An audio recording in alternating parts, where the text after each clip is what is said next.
નમસ્કાર મિત્રો, સ્વાગત છે મારી યુટ્યુબ ચેનલ ઓલેજ હેપી. મિત્રો, રાજકોટ જિલ્લામાં કરાર આધારિત ભરતી પડેલ છે. તેની લાયકાત શું છે, તેની જગ્યાઓ કેટલી છે, તેની વિસ્તૃત માહિતી આપણે વિડીયોમાં આગળ જોઈશું. શરૂઆત કરીએ આગળની માહિતી. તો મિત્રો, આ છે માહિતી. જાહેરાત આજનું જે સંદેશ પેપર છે તે પેપરમાં આ જાહેરાત આવેલી છે. 11/9/2022નું આજનું પેપરમાં આ જાહેરાત આવેલ છે. રાજકોટ જિલ્લામાં મધ્યાહન ભોજન યોજના હેઠળ 11 માસની કરાર આધારિત જગ્યા ભરવાની જાહેરાત છે. તેમાં જાહેરાતમાં શું છે કે નીચે મુજબની લાયકાત ધરાવતા ઉમેદવારો પાસેથી જિલ્લા અને તાલુકા કક્ષાની કચેરીઓમાં 11 માસના કરાર આધારિત ભરતી માટે તારીખ 21/9/2022 બપોરના 15 એટલે કે 3 કલાક સુધીમાં નીચે મુજબની જગ્યાઓ માટે અરજી આવકારીએ છીએ. કઈ તારીખ સુધીમાં? 21/9/2022 સુધીમાં. જગ્યા છે, જગ્યાનું નામ છે પહેલાં ડિસ્ટ્રિક્ટ પ્રોજેક્ટ કોઓર્ડિનેટર. તેની 2 જગ્યાઓ છે અને માસિક પગાર છે 10,000 રૂપિયા ફિક્સ. બીજી જે જગ્યા છે તાલુકા કક્ષાએ તાલુકા MDM સુપરવાઇઝર, જેની 21 જગ્યાઓ છે, જેનો ફિક્સ પગાર છે 15,000 રૂપિયા.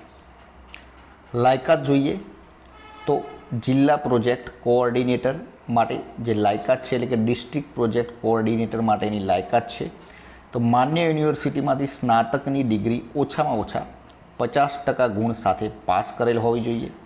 સરકાર માન્ય સંસ્થામાંથી CCC પરીક્ષા પાસ કરેલ હોવી જોઈએ.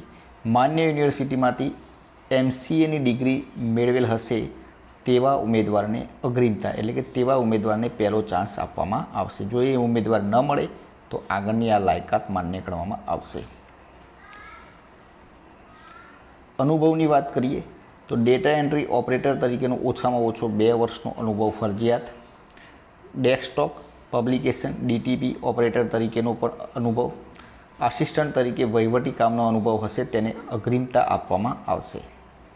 અને મધ્યાહન ભોજન યોજનાની કામગીરીના અનુભવને પ્રથમ અગ્રિમતા આપવામાં આવશે.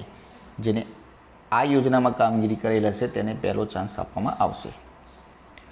તાલુકા કક્ષાએ MDM સુપરવાઇઝરમાં શું લાયકાત છે તો તેમાં શૈક્ષણિક લાયકાતમાં ગ્રેજ્યુએટ ઇન હોમ સાયન્સ અથવા graduate in food and nutrition સાયન્સમાં. અનુભવ 2 થી 3 વર્ષનો વહીવટી કામગીરીનો અનુભવ તેમજ મધ્યાહન ભોજન યોજનાની કામગીરી તથા કોમ્પ્યુટર જ્ઞાન અથવા અનુભવને પ્રથમ અગ્રિમતા આપવામાં આવશે.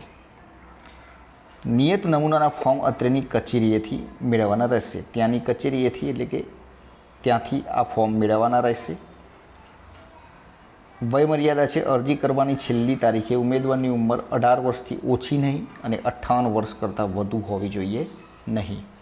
ઉપરોક્ત લાયકાત પાત્રતા ધરાવતા ઉમેદવારોએ તેઓના પ્રમાણપત્રોની પ્રમાણિત ઝેરોક્ષ નકલો સાથે અરજીઓ નીચે મુજબના સરનામે મળી જાય તે રીતે રૂબરૂમાં કે રજિસ્ટર પોસ્ટ એડી સ્પીડ પોસ્ટથી મોકલી આપવાની રહેશે. નિયત સમય બાદ મળેલ અરજી માન્ય રહેશે નહીં.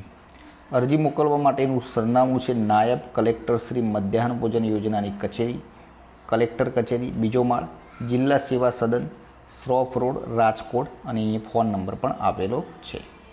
તો મિત્રો, આ હતી આજના વિડીયોની માહિતી. વિડીયો પસંદ આવે તો લાઇક કરજો, પોતાના મિત્રો જોડે શેર કરજો અને ચેનલને સબસ્ક્રાઈબ કરી દેજો જેથી કરીને આવી આવનારી અપડેટ આપને મળી રહે.